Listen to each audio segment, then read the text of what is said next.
Hi, I'm Dan Weston. In this Apache Flink in action, we'll be looking at a solution for when you have data that has a significant pause between events, whether we're talking about hours, days, or possibly even weeks. If you're using watermarks, you won't see all of your data. There will be at least one record waiting for the next watermark before it will be sent over. So, how can we solve this? Let's break down a possible solution. Let's say you own a store that processes sales. You've set up a Flink job that runs continuously so you can see your sales data at any point throughout the day. However, you've also noticed that you don't see the last hour or so of data at the end of the day, since the sales have stopped.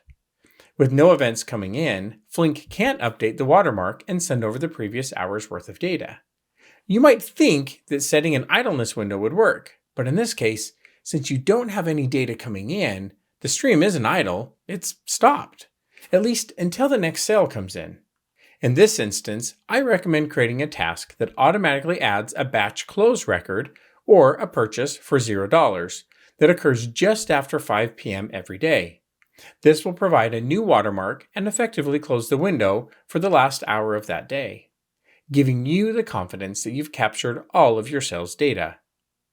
Now, since we added a new record that wasn't an actual sale, you may need to filter this record out to give you the correct number of sales for that day. Let's take a look at what this would look like. I'll be using Confluent Cloud for this demo. However, these principles apply to any version of Flink, so feel free to follow along with whichever version suits you. Here I have a new Confluent Cloud environment with no data or even any topics. I'll click on the Flink tab and then click on the Create Compute Pool button. I'll make sure to select the same location as my cluster. In this case, that's US West 2. And click Continue. I'll just accept the default name and click Create.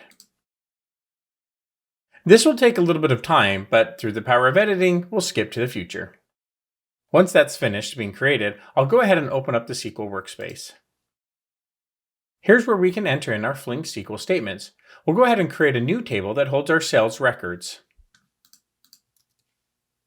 I've set this table up so that it emits a watermark at the maximum observed timestamp so far and only has one partition. We'll go ahead and click Run and our table will be created. Next, I'll add a sale that occurred for $19.99 and occurred at midnight. I'll click Run and that sale will be inserted in. Now that we know that we have a sale, let's go ahead and run a query to see if it shows up. As we mentioned in the intro, we won't actually see any records. The reason for that is because we need a new sale to come in that creates a new watermark. However, we'll leave this query running for now. I can then open up a new command space and do a select all so that we can see our record.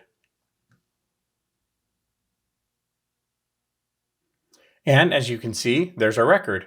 Let's leave that one running as well. As we talked about earlier, let's go ahead and add our sale for $0. I'll open up another command space and enter in a sale for $0, just like we discussed earlier. This will create our new watermark and we'll see the $19.99 sale that we entered above appear in our query.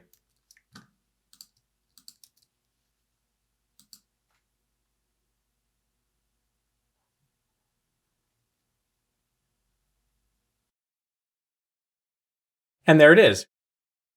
As we discussed earlier, this $0 record will appear every time we enter it in, possibly throwing off our sales numbers. Luckily, we can filter that out so that we only get the records that have a value greater than $0. And there you go. There's our $19 record. Now, just for fun, let's enter in two more records, one for $5 and another for $0, just to see that our queries are behaving as they should. There's the $5 record.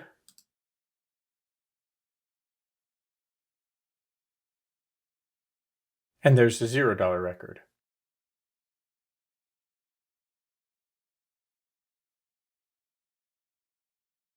And there it is. We see the 19 and the 5 for all the values that are greater than 0. We see the 4 records we entered in, the 19, the 0, the 5, and then another 0. And then we see the 3 records up above. So that's it. What are your thoughts? Can you think of another way you could solve this problem? If so, make sure you drop it in the comments below. Until next time, Happy streaming.